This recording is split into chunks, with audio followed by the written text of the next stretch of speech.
The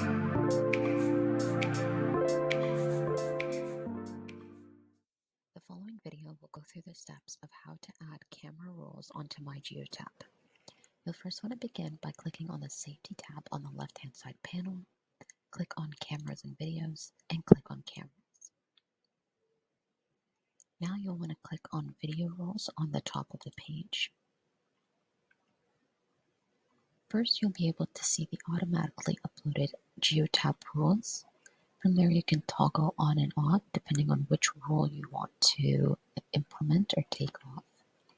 And if you scroll down further, you'll see the additional rules that have been created that you can further toggle on or off depending on which ones you want to manage.